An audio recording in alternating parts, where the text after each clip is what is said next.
මම මගේ බාසි රහස් channel එකට ඔයාව සාදරයෙන් පිළිගන්නවා. වෙන්වීමක් සාමාන්‍යයෙන් ආදර සම්බන්ධතාවයක අවසානයේ පෙන්눔 කරයි. නමුත් සමහර අවස්ථාවලදී දෙදෙනාම වෙන් වුණත් දෙදෙනාට දෙදෙනාව නැතුව බැරි වෙන්න පුළුවන්. ඒ වගේ අවස්ථාවල ඔයාගේ සහකරුට තවමත් ඔයා ගැන හැඟීමක් ආදරයක් තියනවද කියලා ඔයාට දැනගන්න පුළුවන් සංඥා 7ක්. ඒ කියන්නේ දෙදෙනා වෙන්වීමෙන් පසු බ්‍රේක්අප් වීමෙන් පසු ඔයාගේ සහකරුගේ හැසිරීම රටාව අනුව දැනගන්න පුළුවන්.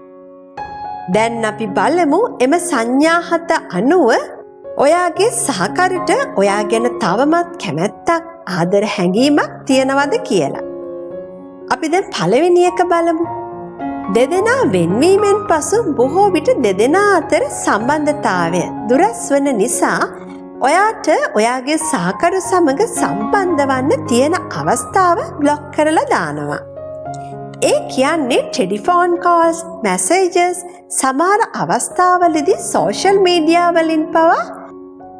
නමුත් මේ විදියට බ්ලොක් කරන එක සුමානයක් විතර යනකොට නැති වෙන්න පුළුවන්.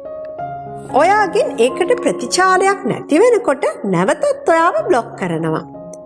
මේ විදියට කීප වතාවක්ම සිදු වෙනවා කියන්නේ ඒන් අදහස් කරන්නේ ඔයාගේ සහකරුට තවමත් ඔයා ගැන හැඟීමක් තියෙනවා.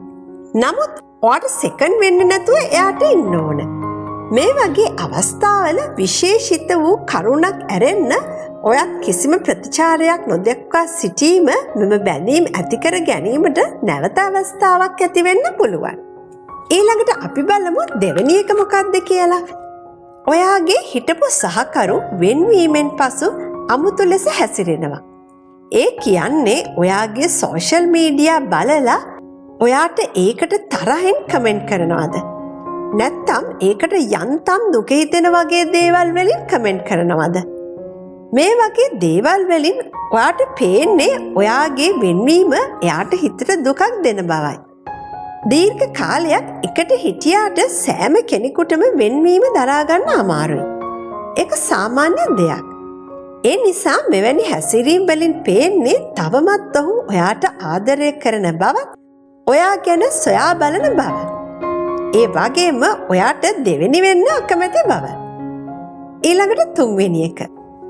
දෙදෙනාගේ වෙන්වීමෙන් පසු ඔයාගේ සහකරු ගැන කිසිම තොරතුරක් නැතිවීම. ඒ කියන්නේ ඔයාගේ සහකරු කොහෙද ඉන්නේ? එයා මොනවද කරන්න කියලා කිසිම තොරතුරක් නැහැ. ඒ වගේම සෝෂල් මීඩියා. ඒ කියන්නේ සමාජ මාධ්‍ය කිසි දෙයක් වැඩ කරන්නේ නැහැ. ඔහුගේ මිතුරන් සමග ආශ්‍රයකුත් නැහැ. ඒකෙන් කියවෙන්නේ දෙදෙනා වෙන්වීම නිසා එයාට ස්ට්‍රෙස් එකක් ඇති වෙලා ටික කාලයක් අයින් වෙලා ඉන්න උත්සාහ කරනවා. ඒකෙන් කියවෙන්නේ ඔහුට ඔයා ගැන තවමත් ආදරයක් හිතේ තියෙන බවයි. ඊළඟට හතරවෙනි එක. හතරවෙනි එක තමයි ඔයාගේ සහකරු ඔයාට ඊර්ෂ්‍යා කරනවා. ඔහු ගැන ඔයාට ඊර්ෂ්‍යාවක් ඇති කරවනවා. දීර්ඝ කාලයක් පැවතුණු සම්බන්ධතාවයක් එක දවසකින් ආදරය ඇතුළු සියලුම හැඟීම් එකවර මකා දාන්න බෑ. ඒ නිසා යටිහිතේ ආදර හැඟීම් තැම්පත් වෙලා තියෙනවා. ඔයා ඔහු නැතුව හොඳින් ඉඳීවි කියලා හිතට බයක් එයාට ඇති වෙනවා. ඒක ඊර්ෂ්‍යාවක් බවට පත් වෙනවා. ඒ නිසා බොහෝ විට ඔයාගේ සහකරු ඔහුගේ මිතුරන් සමග විනෝද වෙන දේවල්, සතුටින් ඉන්න දේවල්, එහෙමත් නැත්නම් අලුත් සහකාරියක් සමග සතුටින් ඉන්න බව ඔයාට පෙනෙන්න දැනෙන්න කටයුතු කරනවා. ඒකෙන් කියන්නේ ඔහු තාමත් ඔයා ගැන හිතන බවයි. දැන් අපි බලමු පස්වෙනි එක මොකක්ද කියලා. ඔයාගේ හිටපු සහකරු නිතරම ඔයාට පෙනෙන නොපෙනෙන මායේ ඉන්නවා. ඒ කියන්නේ ඔයා රැකියාවක් කරනවා නම් ඒ අසල ස්ථානවල, ඒ වගේම ඔයා ටියුෂන් පන්තියකට යනවා නම් ඒ අසල, ඔයා යන පාරවල් වල ඔයාට දැනෙන්න නොපෙනෙන විදියට හිතාමතාම පෙනී ඉන්නවා. ඔයාගේ හිටපු සහකරු තවමත් ඔයා ගැන ආදර හැඟීමක් තියෙන බවත් ඔහුට ඔයාව නිතරම දැකීමට අවශ්‍ය බවක් තමයි ඇඟවෙන්නේ. නමුත් බොහෝ විට ඔහු ඔයාට නොදෙවෙනි විදියට කටයුතු කරනවා. ඒ කියන්නේ ඔහුට නැවතත් ඔයත් එක්ක ඉන්න අවශ්‍යතාවයක් තියෙන බවයි. අපි දැන් 6 වෙනි එක බලමු. ඔයාගේ සහකරු ඔයාගේ මිතුරන් සමග නිතරම හොඳ සම්බන්ධතාවයක් ගොඩනගා ගැනීමට කටයුතු කරනවා. එහෙමත් නැත්නම් සහකරුගේ මිතුරන් ඔයත් සමග හොඳ සම්බන්ධතාවයක් පවත්වා ගන්නවා. ඒ කියන්නේ ඔයාට කොහොමද? ඔයා සතුටින් ඉන්නවද? මොනවද ඔයා කරන්නේ? ඔයා ඉස්සරහට කරන්නේ වගේ ප්‍රශ්න ඔහුගේ මිතුරන්ගෙන් හෝ ඔයාගේ මිතුරන් මාර්ගෙන් එයාට ලැබෙන්න පුළුවන්. ඒකෙන් අදහස් කරන්නේ ඔහුට ඔයා ගැන දැන ගැනීමට අවශ්‍ය නමුත් ඔයාට දෙවෙනි වීමට ඇති අකමැත්තයි. ඔහු මෙයින් උත්සාහ කරන්නේ ඔයාගේ සහකරු සමහර විට මෙසේ මිතුරන්ගෙන් ඔයාගේ තොරතුරු ලබා ගැනීමට වෙන්න පුළුවන්. ඒවායින් පෙන්නුම් කරන්නේ ඔහු හෝ ඇය තවමත් ඔයා ගැන කැමැත්තක් තියෙන බවත් ඒ වගේම යම් ප්‍රතිචාරයක් ඔයාගෙන් බලාපොරොත්තු වන බව. 7 වෙනි එක. ඒ කියන්නේ අවසාන එක. ඔයාගේ සහකරු ඔයාගේ සෝෂල් මීඩියා ඇතුළුව ඔයාව සම්බන්ධ කළ හැකි තැන් නිතරම ටච් එකෙන් හෙවිල්ලෙන් ඔයා කරන්නේ මොනවද කියලා හොයනවා. ඔහු තවමත් ජීවිතේ ඔයා ගැන හොයමින් ඔයා මොනවද කරන්න කියමින් ඉන්නවා.